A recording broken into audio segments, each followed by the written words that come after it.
What is up, Laker fans? We did it. We got number 17 to tie us with the Celtics for the most NBA championships ever in the league. So I'm so excited about that. Of course, it was so stressful. I probably take sports too seriously as it is, but I'm just glad it's over. I can take a sigh of relief. But I just wanted to come on really quickly and let you guys know that the Lakers did overnight FedEx my trophy. So you can see here it is here. It's really beautiful. So of course, this is a replica. It's not the real thing, but it's a small replica. And they did send that to me. So I wanted to come on and show you guys this. And, behalf of the team, the fans, I also wanted to give out a couple thank yous to all of the people that made this possible, made it happen. I'll start off with the staff and then I'll talk about some of the team members. So Jeannie Buss, we got to give it up to Jeannie. Jeannie did an excellent job. Because you got to remember, her father, Dr. Buss, he set a really high standard. He took over the team. He bought the Lakers in 1979. And they had, Lakers, I think we went to the finals 16 times under his reign. Not made the playoffs, but went to the finals 16 times, won 10. So he set the bar extremely high. Of course, he passed away a couple years ago and turned over the team to his family, to his sons and his daughters. It got a little messy. He originally gave it to his son, Jim, and of course, you guys know he almost ran us into the ground. Signed that bad contract with Kobe, RP Kobe. But it was a bad contract. Everybody knew that. Kind of handicapped us. We couldn't get a lot of players. We were the laughing stock. Nobody wanted to come play with us. We couldn't get any free agents there for a while. So I'm just happy that Jeannie finally took control back over from our brother. She righted the ship, and we were able to get a ring. So big ups to Jeannie. All right. The next two, Rob Pelinka and Magic Johnson. Also, great job by them. I guess first we had Magic Johnson, and he did leave us high and dry. So I'm not gonna let him off the hook for that. But he did set the foundation and get us going back on the right track. He got rid of Zoe and all of those players. So at the time, people were questioning whether that was a good choice because that was our young core, but he got rid of all of them. Of course, LeBron, we secured him. He came over in free agency, so that was big as well. And he hired Rob Pelinka, the GM. So although Magic did ditch us, he did set us up for success. So he did his job, and then Rob Pelinka, our GM, when we first hired him, I'm like, who in the heck is Rob Pelinka? I found out he was Kobe's agent, but I still didn't feel like that gave him the knowledge or the expertise to run and GM our team. But he's done an excellent job. I got to give it to him. Kawhi Leonard tried to set us up for failure. During the off season, he waited to the last possible minute. So all the free agents had signed and they were gone. By the time he made his decision to go to the Clippers, so we were kind of stuck. But Rob Pelinka did a good job, getting one of the Morris twins, Rondo, Dwight. He really rounded out our roster, so he did a good job. Frank Vogel, our coach, again, when we hired him, I was like, who, why, what? Frank Vogel? He was with, I think, Orlando and the Pacers, and they really never did anything. So I couldn't understand that. I was hoping we'd get Tyronn Lue or Mark Jackson or something like that, but Frank Vogel, hats off to him. He did a great job. I didn't think he'd make it through the season. You know how LeBron is, so I thought he was going to get fired and they were going to promote Jason Kidd. But Frank Vogel, he was able to hold on to his job the whole year. Did a good job for the most part in the playoffs. Some questionable roster moves here and there, but for the most part, he did a really good job managing the team. So, got to give hats off to him as well. So that's our staff. Now, I just wanted to give some thank yous to some of the players that made this all happen. So, Let's start with Dwight. I was really happy for Dwight, man. This is his second rodeo with us. The first one didn't go too well. So it was always good to see some of the older veteran players be able to get a ring before they retire. So that was cool that Dwight got a ring. And he also contributed. He played some hard minutes. He was kind of that enforcer that we needed. He brought his veteran savvy, so he did a good job. Um, one of the Morris twins. I can't remember if it's Markeith or Marcus, but anyway, he did a good job. He was again he was another person that we added last minute. Did a really good job. He did a good job because he was really flexible, where he could play that four position for us, but he could still get out and cover the 3-point shooters if he needed to. Um, Man, he shot a lot of threes. Good Lord. So I wasn't happy about that, but he did contribute when he needed to. So he did a good job as well.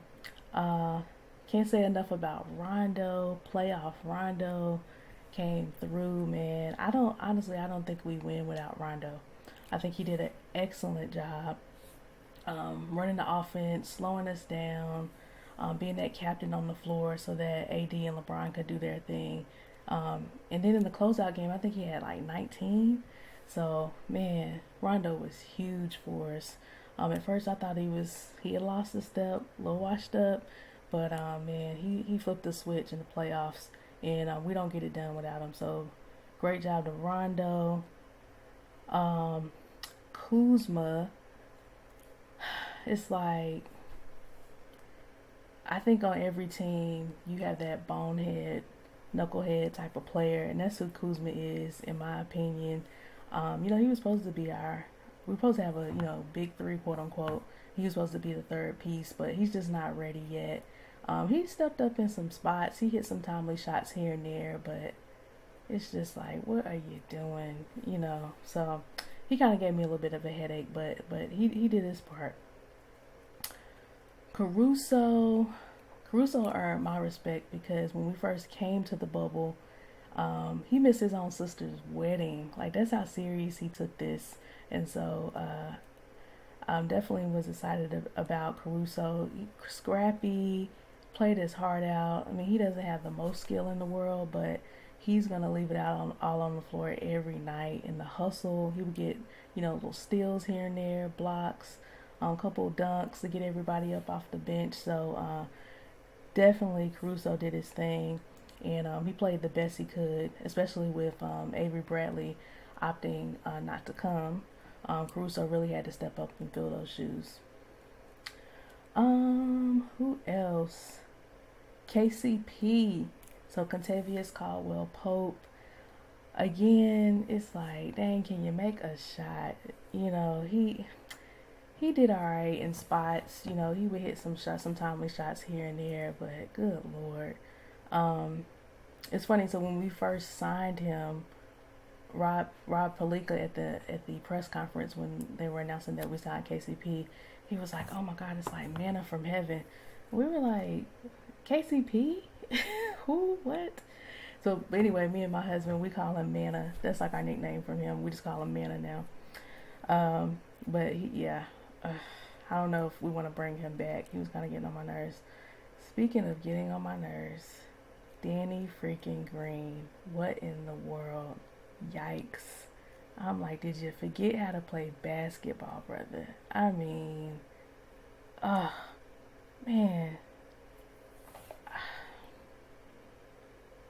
We could have ended this Friday if it wasn't for him.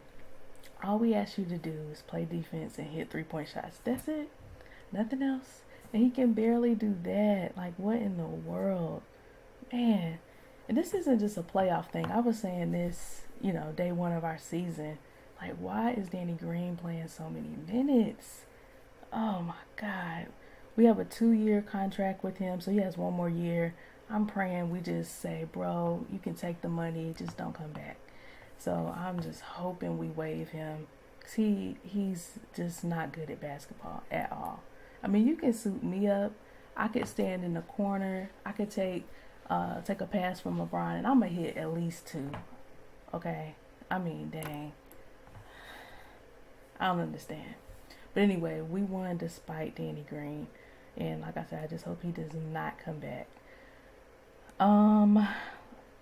So yeah, I think that's all of our role players. So of course AD and LeBron, man, AD, I'm so happy for him.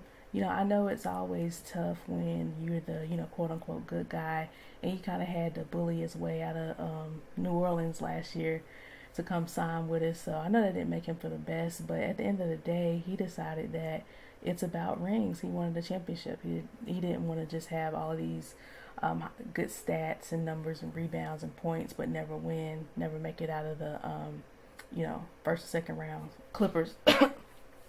But anyway, so he got on the winning squad, man, and I'm really excited for him. You can just see the growth and maturity. I think when the playoffs first started, we all kind of questioned if he had that dog, that toughness, kind of like Kobe did, to go get it. It's like, you're the best player on the court. There's no reason why you shouldn't have 30 a night, like easy. But the first couple of games, he'd have a big night, then he'd come back and have like 7 or 9, or only take 8 shots, And so it was really good to see his growth, and you can see how happy he was to win one. So big shout out to AD. And are y'all confused about his injury? So you remember game 5? I mean, I thought he tore his Achilles or something, the way he was acting. And then he came back game 6, and it's like he's not limping or anything. So I think he took after LeBron with that whole exaggerating injuries and whatnot. But anyway, he did a great job. And then finally, last but not least, LeBron James, man. And this is tough for me because, I can admit it. I've been a LeBron James hater, for most of my life. And I don't hate him as a man. I'm just talking about basketball-wise.